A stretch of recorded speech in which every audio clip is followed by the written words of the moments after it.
Queridos e queridas de Deus, eu quero aqui rapidamente compartilharmos um texto da palavra de Deus que está enquadrado dentro do livro das revelações futurísticas do evangelista ou apóstolo João. E nós queremos aqui falarmos acerca do livro que nasceu no meio do caos. Livro este que no começo ele começa em forma de epístola, porque são reveladas cartas do Cordeiro de Deus às igrejas que estava situada na atual Turquia. Nós conhecemos um pouco do contexto histórico desta obra de João, e nós queremos compartilhar um pouco do contexto do que está acontecendo, de como nascera o livro das revelações, o livro que nos mostra o findar das coisas, a glorificação do Cordeiro, aleluia, e o arrebatamento da igreja. Eu quero falar de salvação, eu quero falar de arrebatamento e da importância de estarmos prontos para o grande dia que já vem raiando. Louvado seja o nome do Senhor. E dentro do contexto, dentro do ensejo da história que estamos contando, eu falei e frisei aqui que o livro nasceu dentro do caos. Por quê? Porque nós estamos dentro de uma era, quando João começa a escrever o livro do Apocalipse no ano 92 depois de Cristo, após um episódio que dificultara a vida dos israelitas na época. É bem verdade que nós conhecemos o povo de Deus que está subjugado pelas mãos do império do ferro, Roma. Nós sabemos também que por muitos anos o povo de Israel se tornara tributário de Roma, se tornara vassalo também de Roma, os seus líderes. E nós conhecemos Roma lá dentro da história, ainda quando Daniel estava governando dentro do Império Babilônico. Nós conhecemos o Império Romano como um daqueles que fazia parte da grande estátua que Nabucodonosor teve uma visão acerca desta estátua que tinha cabeça de ouro, peitos de prata e braços de prata, ventre de bronze e pés de ferro. Ali se falava dos reinos Babilônia, Pérsia, falava-se também de bronze, que eram os gregos com Alexandre o Grande, e falava-se também de barro e ferro, os bárbaros ou os europeus junto com Roma. Como o barro não se mistura com ferro, os casamentos políticos não deram muito certo e Roma não conseguiu apoio. E aí, dentro desta história toda, Roma está subjugando Israel. No ano 63, no ano 64, aliás, depois de Cristo, se levanta um imperador chamado Nero, um homem louco, um homem totalmente promíscuo, se levanta contra o povo de Deus. Segundo a história e a tradição antiga, ele coloca fogo em Roma e culpa os judeus. Os judeus sofrem com Nero.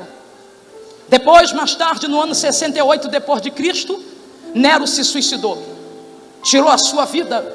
E no ano 69 depois de Cristo começa a imperar dentro daquele lugar o imperador chamado Vespasiano.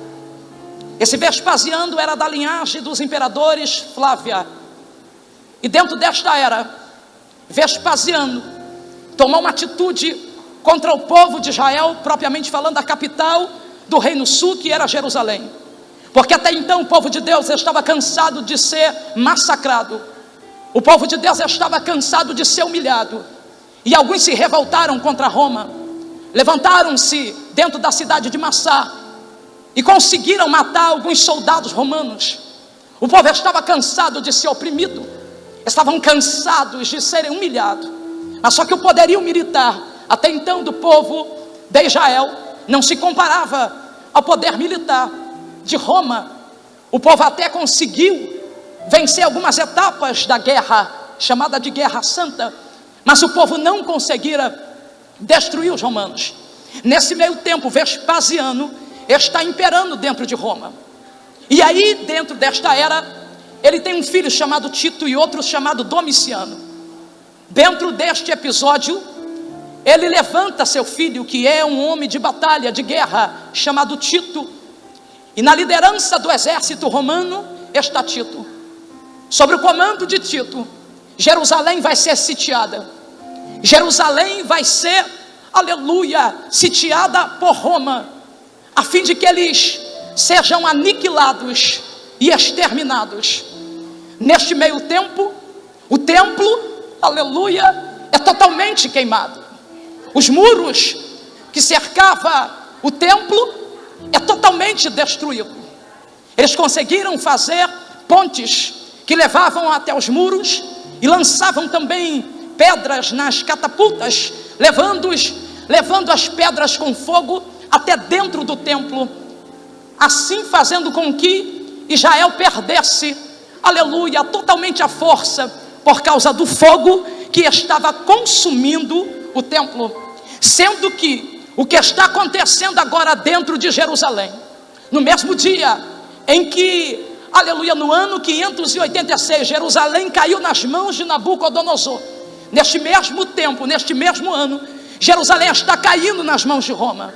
Mas por que isso está acontecendo?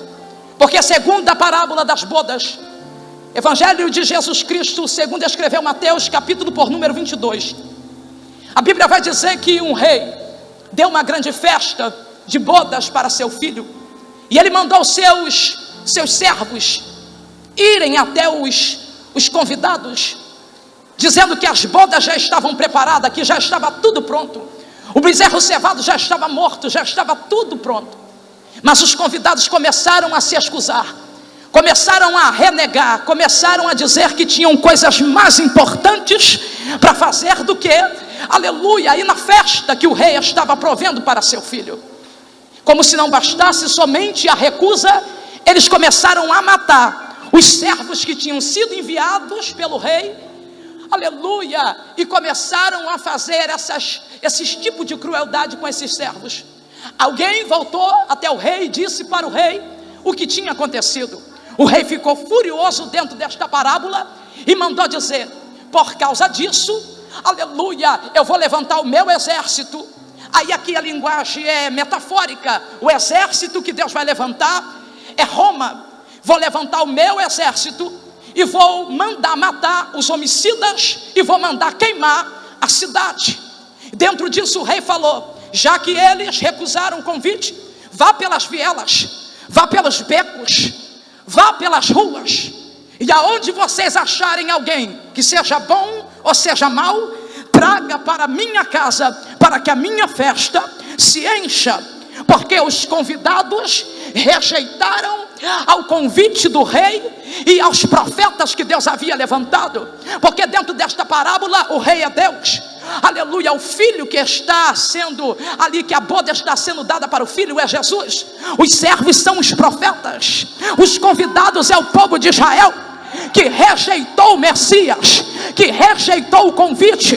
Aí por causa disso abre-se uma porta para os gentios. Por quê? Porque Israel rejeitou o convite.